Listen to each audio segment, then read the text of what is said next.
بسم اللہ الرحمن الرحیم۔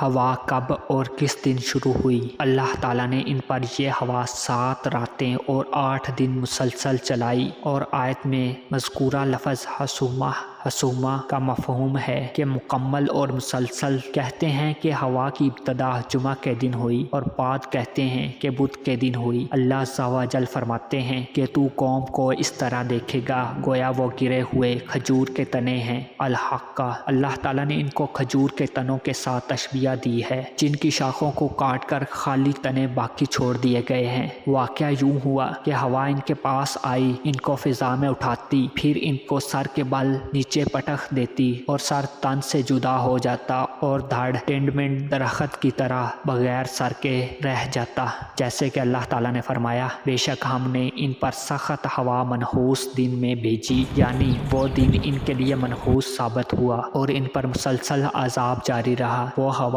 لوگوں کو اٹھا اٹھا کر پھینک رہی تھی گویا وہ اکھاڑے ہوئے کھجور کے درختوں کے تنے ہیں۔ جو لوگ یہ کہتے ہیں کہ وہ جاری دن بدھ کا دن تھا، اور پھر وہ اس سے بدھ کے دن کو مستقل طور پر منحوس خیال کرتا ہے، وہ غلطی پر ہے، اور اس کا یہ خیال قرآن کے خلاف ہے، کیونکہ اللہ نے دوسری جگہ قرآن شریف میں یوں فرمایا، پس ہم نے ان پر سخت تیز ہوا منحوس دنوں میں بھیجی، اور یہ واضح ہو چکا ہے کہ وہ 8 دن تھے۔ اگر وہ دن بذات خود منحوس ہوتے تو ہفتہ کے 7 دن ہی منحوس اور بے برکت قرار پاتے، اور اس لغو بات کا کوئی بھی قائل ہی نہیں، بلکہ مقصود تو یہ ہے کہ وہ دن ان کے لیے منحوس ثابت ہوئے۔ اللہ تعالیٰ نے ارشاد فرمایا، اور عاد میں نشانی ہے جب ہم نے ان پر 5 نامبارک ہوا بھیجی، یعنی اس ہوا سے کوئی بھلائی اور برکت کا نتیجہ نہ نکلا۔ اس کے ساتھ نہ تو بادل تھے کہ مینہ برساتے، اور نہ اس میں ٹھہراؤ تھا کہ نہ کھجور کا بور مادہ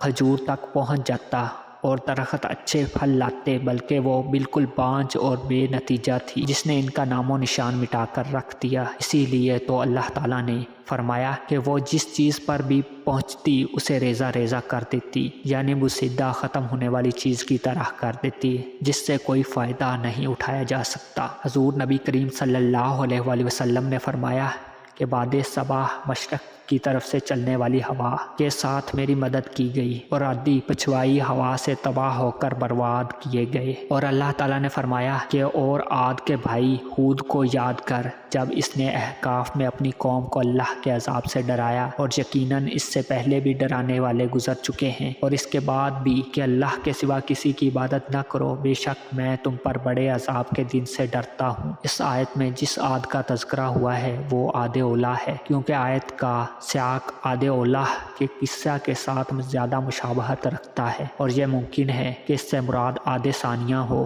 اور پچھلے صفحات میں ہماری وضاحت اس پر دلالت کرتی ہے۔ اور ام المومنین حضرت عائشہ صدیقہ رضی اللہ تعالیٰ عنہا کی حدیث بھی جس کا ذکر آگے آئے گا، اللہ تعالیٰ نے فرمایا کہ پس جب عذاب بصورت بادل اپنی وادیوں کی طرف آتے ہوئے دیکھا تو کہنے لگے کہ یہ بادل ہے، ہم پر بارش برسائے گا، یعنی جب آسمان کی فضا میں بادل نمودار ہوا اور وہ اس کی طرف متوجہ ہوئے تو انہوں نے اسے بارش والا بادل سمجھا، لیکن وہ ان کے لیے عذاب کا بادل ثابت ہوا۔ انہوں نے اس کو رحمت خیال کیا، جبکہ وہ ان کے لیے رحمت و زحمت کا باعث بنا، اور وہ اس سے بھلائی کی توقع رکھتے تھے، لیکن انہوں نے اس سے انتہائی شر اور برائی پائی۔ اسی لیے اللہ تعالیٰ نے ان کو خطاب کرتے ہوئے فرمایا، بلکہ وہ تمہارا جلد طلب کیا ہوا عذاب تھا۔ پھر اللہ تعالیٰ نے فرمایا کہ وہ ہوا تھی جس میں دردناک عذاب تھا۔ احتمال ہے کہ اس عذاب سے مراد وہی تیز و تند ٹھنڈی اور حد سے گزری ہوئی ہوا ہو جو ان پر 7 راتیں اور 8 دن مسلسل چلتی رہی، اور ان میں سے کسی کو نہ چھوڑا۔ اس ہوا نے ان کا پیچھا کیا حتیٰ کہ وہ پہاڑوں کی گھاٹیوں اور غاروں میں ان پر داخل ہوئی، اور ان کو باہر نکال کر تباہ و برباد کر دیا۔ ان کے مضبوط اور بلند و بالا گھروں اور قلعوں کو ان پر دے مارا، جس طرح انہوں نے اپنی قوت و زور پر ڈینگیں ماری اور کہا، ہم سے زیادہ زور اور قوت والا کون ہے؟ تو اللہ تعالیٰ نے ان پر ایسی ہوا مسلط کی جو ان سے زیادہ طاقتور اور ان پر بہت زیادہ قدرت رکھنے والی تھی، اور وہ ریح عقیم تھی، اور یہ بھی ممکن ہے کہ یہ ہوائیں بعد میں بادل کو لائی ہوں اور قوم عاد میں سے باقی ماندہ لوگوں نے سمجھا ہو کہ اس بادل سے ان پر رحمت برسے گی اور یہ ان کے لیے مدد کا سبب ہوگا، لیکن اللہ نے ان پر آگ کے شرارے برسائے۔ بہت سے لوگوں کی یہی رائے ہے، یہ عذاب تو ایسے ہی ہے کہ جس طرح اللہ تعالیٰ نے مدین والوں دو چیزوں یعنی ٹھنڈی ہوا اور آگ کا عذاب مسلط کیا، اور یہ ایک قسم کا سخت ترین عذاب ہوتا ہے، اور اس کے ساتھ ساتھ ان پر چیخ بھی آئی، جیسے کہ اللہ تعالیٰ نے سورہ مومنون میں ذکر فرمایا ہے۔ حضرت ابن عمر رضی اللہ تعالیٰ عنہ کی روایت ہے کہ رسول اللہ صلی اللہ علیہ وسلم نے فرمایا کہ اللہ تعالیٰ نے قوم عاد پر صرف ایک انگوٹھی جتنی ہوا کھولی جس سے وہ تباہ کیے گئے، اور جب بستی والوں کے پاس پہنچی تو ان کو ان کے اموال اور جانوروں کو آسمانوں اور زمین کے درمیان اٹھایا۔ پھر جب قوم عاد کے شہریوں نے دیکھا تو وہ کہنے لگے کہ یہ بادل ہم پر بارش برسائے گا، تو اس ہوا نے جو ان دیہاتیوں اور ان کے مال اور جانوروں کو آسمانی فضا میں اٹھا رکھا تھا ان شہریوں پر دے مارا، پھر وہ سب تباہ ہو گئے۔ حضرت ابن عباس رضی اللہ تعالیٰ عنہ سے روایت ہے کہ رسول اللہ صلی اللہ علیہ وسلم نے ارشاد فرمایا کہ اللہ تعالیٰ نے ایک انگوٹھی جتنی جگہ سے ہوا چھوڑی تو اس ہوا نے بستی والوں کو شہر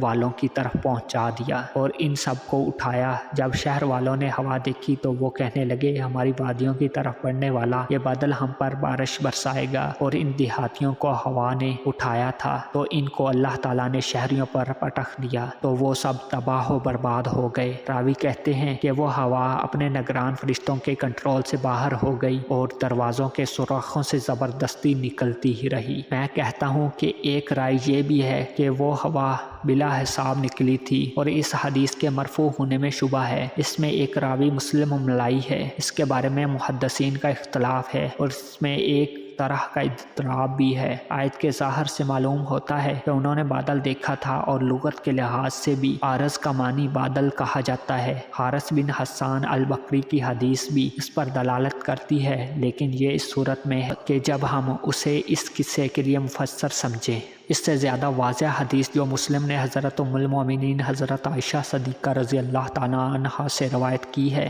آپ فرماتی ہیں کہ جب تیز ہوا چلتی تو نبی کریم صلی اللہ علیہ وسلم یوں دعا فرماتے، اے اللہ میں تجھ سے اس کی بھلائی اور اس میں جو بھلائی ہے اس بھلائی کا سوال کرتا ہوں، اور میں اس کے شر اور اس میں جو شر ہے اس سے اور اس شر سے جس کے ساتھ بھیجی گئی ہے پناہ پکڑتا ہوں۔ اور حضرت ام المومنین رضی اللہ تعالیٰ عنہا یہ بھی فرماتی ہیں کہ جب آسمان بادل سے چھپ جاتا تھا تو آپ بہت زیادہ پریشان ہو جاتے، یہاں تک کہ آپ کے چہرے کا رنگ تبدیل ہو جاتا۔ آپ کبھی گھر میں داخل ہوتے، کبھی نکلتے، کبھی آتے اور کبھی جاتے، اور جب بارش برس جاتی تو پھر پریشانی والی کیفیت ختم ہو جاتی اور چہرہ انور سے خوشی محسوس ہوتی۔ یہ صورتحال دیکھ کر حضرت صدیقہ رضی اللہ تعالیٰ عنہا نے ایک مرتبہ آپ سے دریافت فرمایا تو آپ صلی اللہ علیہ وسلم نے ارشاد فرمایا، اے عائشہ میں ڈرتا ہوں کہ کہیں ایسا نہ ہو جیسے کہ قوم عاد نے کہا تھا جب انہوں نے اس عذاب کو بادل کی صورت میں اپنی وادیوں کی طرف آتے دیکھا تھا تو کہا کہ یہ بادل ہم پر بارش برسائے گا۔ ترمذی، نسائی، ابن ماجہ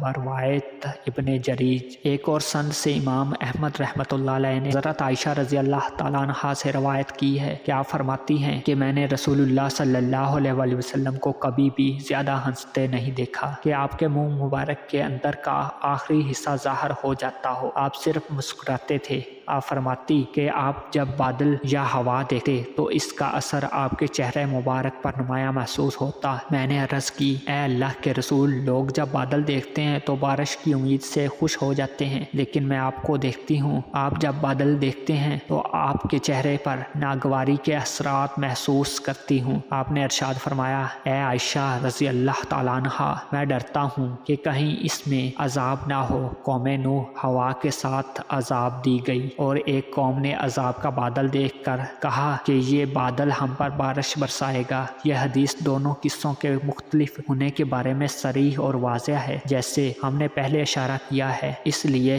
کہ سورہ احقاف میں مذکورہ قصہ عاد ثانیہ کے متعلق ہے، اور قرآن مجید کے دیگر مقامات میں جہاں جہاں قوم عاد کا تذکرہ ہے اس سے مراد عاد اولیٰ ہے۔ مسلم، بخاری، ابو داؤد نے بھی اس طرح حدیث بیان کی ہے۔ حضرت نوح علیہ السلام کے حالات میں ہم حضرت ہود علیہ السلام کے حج کا تذکرہ کر چکے